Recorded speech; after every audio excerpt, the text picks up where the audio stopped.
There's a massive rock deep in the forest, and right in its center is a perfect round hole, carved by nothing but tiny drops of water. No one believes the softest thing can break through the hardest, until they see it with their own eyes. This story isn't about loud victories. It's about the quiet power of those who never give up. Deep within mist-covered mountains, there was a quiet monastery hidden from the world. There were no cars, no urgent schedules. Only the sound of wind passing through bamboo and soft temple bells in the morning air. Wearing a faded brown robe, Tomo arrived at the monastery when he was just 16. He carried little with him, just an old notebook and a heart longing for a better way to live. Tomo didn't come because of family tradition or someone's promise. He came because his heart was tired of the outside world, so full of noise and competition. In that world, Tomo had often been teased as the boy who never got things right. No matter how hard he tried, he was seen as slow, weak, and not enough. No one really listened, so eventually, he stopped speaking. He didn't come to the monastery to become someone great. He came simply to find a place where he could be himself without judgment. In his early days there, everything felt new. He woke with the morning bell, learned to fold his blanket neatly, meditated under the rising sun, ate in silence, and worked with no one watching. Tomo didn't fully understand the teacher's lessons, but he liked how no one here asked, "What have you achieved?" They only asked gently, "Are you at peace today?" In this unfamiliar place, Tomo finally felt like he could breathe, for the first time in years. But even though Tomo had found a place to breathe, he still hadn't found a way to truly live. Because each day at the monastery, he still felt like he didn't belong. While the other young monks could sit in meditation for 2 silent hours, Tomo struggled to last even 30 minutes. His legs would go numb, his back ached, and his mind drifted back to old regrets. He didn't understand how others could be so still, while he felt so restless in the silence. The peace everyone spoke of felt like a distant concept to him. During scripture lessons, while his brothers recited each line fluently, Tomo kept stumbling. He would memorize one day only to forget the next. Sometimes the characters on the page seemed to dance and mock him. He felt ashamed. No one laughed at him, but no one said a word either. And sometimes, silence hurts more than criticism.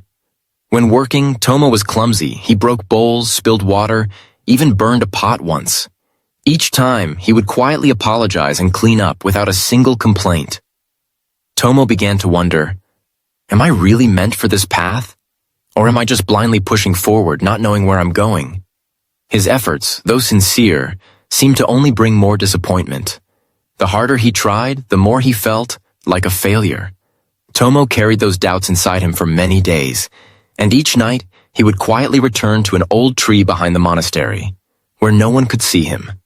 It was the only place he felt he could breathe freely. Not to meditate, not to study, just to be sad.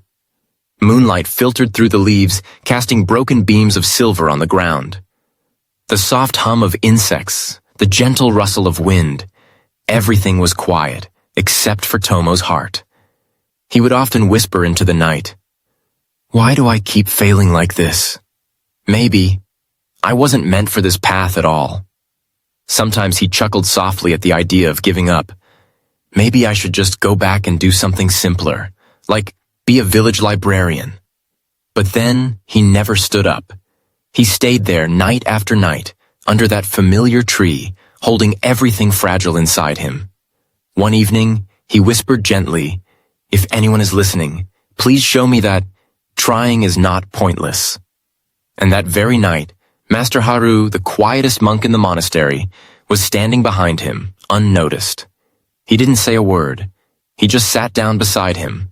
No questions, no judgment, only presence. That presence, so simple yet so powerful, made Tomo feel he was no longer alone. The next morning, before the temple bell had even rung, Master Haru gently called Tomo.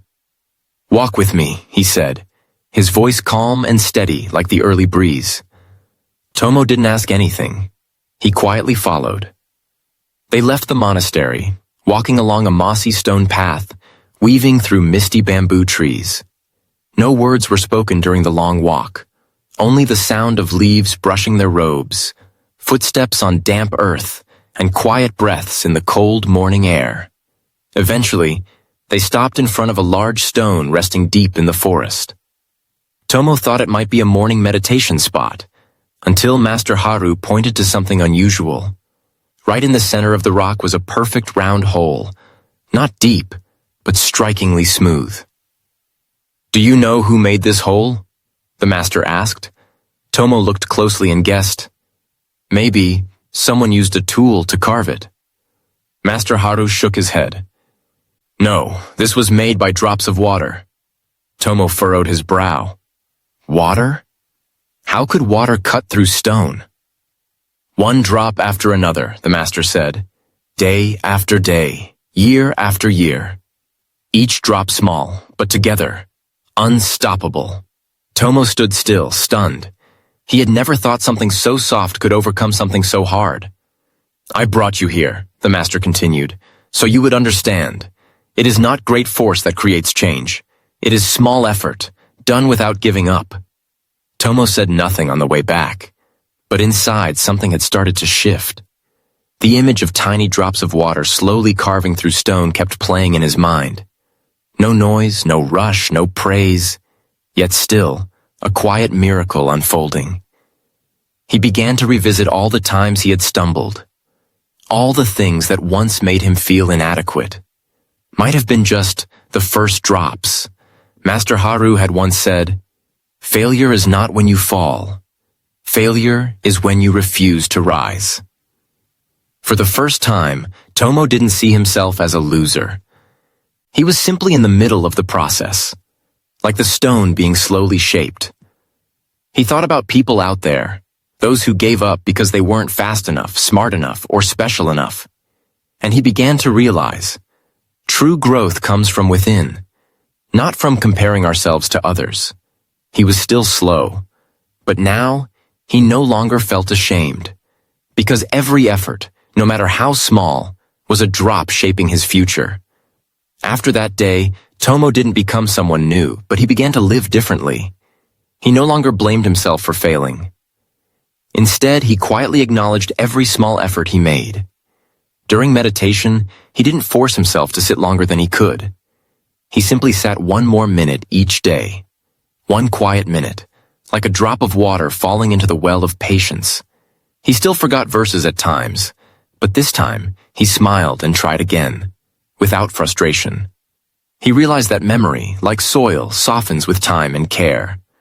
While working, he still made mistakes, spilling, dropping, but he no longer bowed in shame. He apologized gently, cleaned up thoroughly, and moved on. No one noticed the change right away, but slowly, the other monks began to sense something different in Tomo. His eyes held steadiness. His hands trembled less. The way he walked, bowed, and gave thanks carried a quiet calm. No one spoke of it, but everyone felt it. Tomo had changed. Not because he became perfect, but because he had learned how to persist in silence. As time passed, no one called Tomo the clumsy novice anymore. He still lived the same, quiet, diligent, calm. But there was something unshakable within him now. One day, Master Haru peacefully passed away after a morning meditation. The entire monastery felt the silence, like the forest had lost its familiar breath. After the memorial, the senior monks gathered to choose a successor. It wasn't the one who memorized the most sutras, nor the one who could meditate the longest. They chose Tomo. When asked why, one elder simply said, "Because he learned the most important truth. It's not about never falling. It's about never refusing to rise." Tomo bowed humbly. He didn't feel superior to anyone, only grateful that once someone had sat beside him when he needed it most.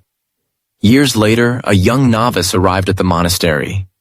He was thin, awkward, and constantly felt like a failure. One evening, Tomo saw him sitting quietly beneath the old tree. Without a word, Tomo walked over and sat beside him. The boy turned and asked softly, "I've tried so hard, but I keep failing. Master, What should I do? Tomo looked at him and smiled. He didn't lecture. He simply told a story about a stone in the forest and tiny drops of water that never stopped falling. It's not always the strongest who succeed, but those who never stop trying. True success doesn't come from speed, but from quiet persistence.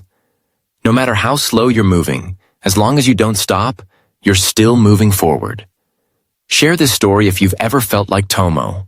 Small, lost, yet still trying. And don't forget to subscribe for more stories that heal and inspire.